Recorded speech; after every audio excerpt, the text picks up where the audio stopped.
Hi అండి. అందరికీ నమస్కారం. ఈరోజు ఒక కొత్త ముగ్గు మంచి స్టోరీతో వచ్చేసానండి. ఈ కథ ఏంటంటే అమ్మా నాన్న పెళ్లి ఫోటో మళ్ళీ తీసాము. అమ్మా నాన్నది విజయవాడ. వాళ్ళకి కూతురు, కొడుకు ఇద్దరు సాఫ్ట్‌వేర్‌లే. అమ్మా నాన్నకి పెళ్ళై 20 సంవత్సరాలు. ఇంట్లో ఒకే ఒక పెళ్లి ఫోటో ఉంది. అది కూడా నలుపు, తెలుపు. అదేనండి బ్లాక్ అండ్ వైట్‌లో చిన్నదనమాట. అంచులు కూడా చిరిగిపోయి ఉన్నాయి. అమ్మ రోజు ఆ ఫోటో చూసి నవ్వుతుంది. చూడరా మీ నాన్న ఎంత హీరోలా ఉన్నాడో అని.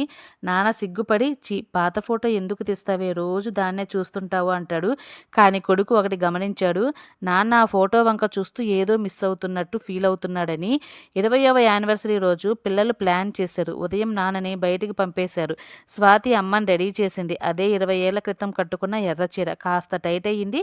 కానీ అమ్మ సరిచేసుకొని కట్టుకుంది. కార్తీక్ నాన్నని తీసుకొచ్చాడు. అదే పెళ్లి రోజు వేసుకున్న షేర్వాణి కాస్త లూజ్ అయింది. ఇంట్లో బ్యాక్ డ్రాప్ వేశారు. ఫోన్ 3 ప్యాడ్ పెట్టారు. ఫోటోగ్రాఫర్‌ని కూడా పిలిచారు. ఎవరో కాదు పక్కింటి అంకుల్‌నే. స్మైల్ ఇవ్వండి ఫోటో తీయడానికి అని అడుగుతున్నాడు. అప్పుడు పిల్లలు నాన్నని 20 ఏళ్ల క్రితం మీరు అమ్మకి తాళి కట్టినట్టు ఇప్పుడు మెడలో పూలదండ వేయండి నాన్న అని అంటున్నారు. అమ్మని కూడా మీరు కూడా నాన్న మెడలో పూలదండ వేయండమ్మా అని అంటున్నారు. సరిగ్గా 20 ఏళ్ల క్రితం ఫోజులోనే ఫోటో. కానీ ఈసారి కొంచెం తేడా రంగుల్లో. పక్కన కొడుకు, కూతురు నిలబడి కూడా ఒక ఫోటో తీసుకున్నారు.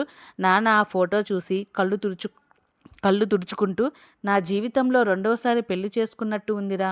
ఈసారి మీరే సాక్షులు. థ్యాంక్స్ పిల్లలు. మా యూత్ మళ్ళీ మాకిచ్చారు అని అంటున్నారు. పెద్ద గిఫ్ట్ అంటే గోల్డ్ రింగ్ కాదండి. వాళ్ళ మధుర జ్ఞాపకాలను మళ్ళీ బతికించడం.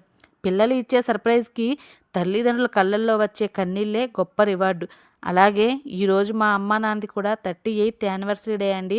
వాళ్ళకి కూడా మీ నుండి అలాగే నా నుండి హ్యాపీ వెడ్డింగ్ యానివర్సరీ డే మా. నాన్న మీరిద్దరూ హ్యాపీగా, ఆరోగ్యంగా ఉండాలనే నేను కోరుకుంటున్నాను. థ్యాంక్స్ అండి. ఈ కథ నచ్చిందా? నచ్చితే షేర్ చేసి సబ్స్క్రైబ్ చేసుకోండి. ఇంకా మరిన్ని వీడియోస్‌తో మళ్ళీ కలుద్దాం. బాయ్ అండి.